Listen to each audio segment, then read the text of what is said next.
Hi, I'm Steve Maher. I'm the ergonomics guy, and today's case study is about a guy that works at home. He sent me these pictures from Brazil, and actually, if you look at his computer, you can see there's a big map of Brazil right there. I want to thank him for sending in the pictures, but I think it illustrates a really good point that a lot of people are working from home, and so what they do is they try and mix their office environment with their home environment, and a lot of times it just doesn't work really well. So if we look at this first picture over here, he actually has a pretty good chair and he's sitting in a pretty good position. His feet are on the floor. His hips are slightly above his knees, right? So he's sitting up nice and high.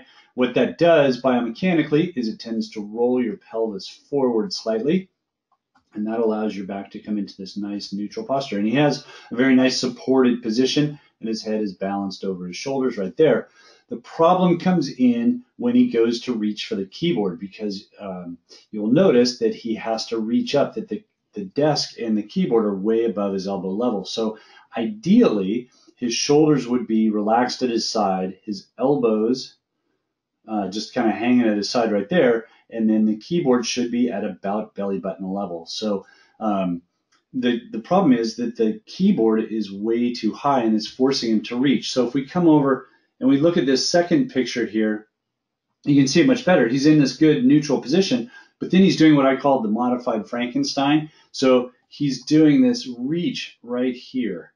Okay, and if you try that while you're sitting at your computer, if you just reach your hands out straight in front of you, you're going to feel a lot more tension in your neck and shoulders, because as your hands go out, it increases the torque, which is the amount of effort you have to use to hold your hands straight, and you're going to that torque, that stress, is going to be transferred into the muscles of your neck right up here. So typically what we'll see is somebody where the keyboard is way too high and they're experiencing a lot of neck pain. The other thing that happens is, since he's reaching so far, the tendency is to start leaning forward so that he can get closer, because he's so far back. The monitors are kind of far back too, but he's reaching, and to decrease that reach, he'll start to lean forward. And what happens there is he will posteriorly rotate his pelvis back this way, and his spine will come into this big C shape like that, and he'll bring his head into that position, which again is going to put more stress on his shoulders, but also his low back. So a lot of times people will come in and they'll talk to me about having pain in their low back, and it's because they're reaching so far for the keyboard because it's way too high. The other issue is that he's using the laptop keyboard, which for a lot of people is really too low. So what I would suggest here is, he has a pretty good chair. What he needs to do is to get the keyboard down so that his shoulders are relaxed at his side and his elbows are about, so his wrists are about belly button level. So what I would suggest here is actually a keyboard tray, something that pulls out so that his keyboard and mouse would be here, so he no longer has to reach. The other really interesting thing about this, and I'm glad he sent this extra picture, is in this middle picture, you can see his bed is right here, right? And so he doesn't have a lot of room to move forward and back. But if you look at the picture on the far right, the issue here is that he's wedged in against the edge of the desk right here. And what a lot of people will do is elevate their shoulder and rest their elbow on the desk. And that's a problem, because it's going to put a lot more pressure on their elbow, potentially compressing the nerve that runs through their elbow and causing numbness in their fingers.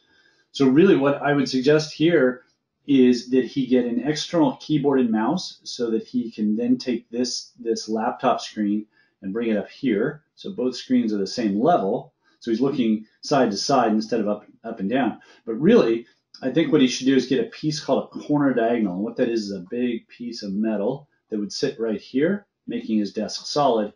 Then put a keyboard tray underneath and sit right here, and then move both of his monitors over here.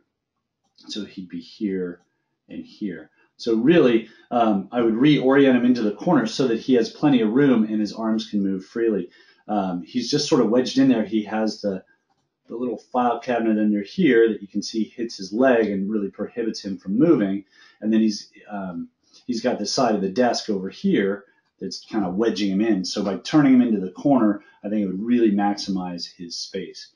So for him, corner diagonal, keyboard tray, external keyboard and mouse, slide everything over.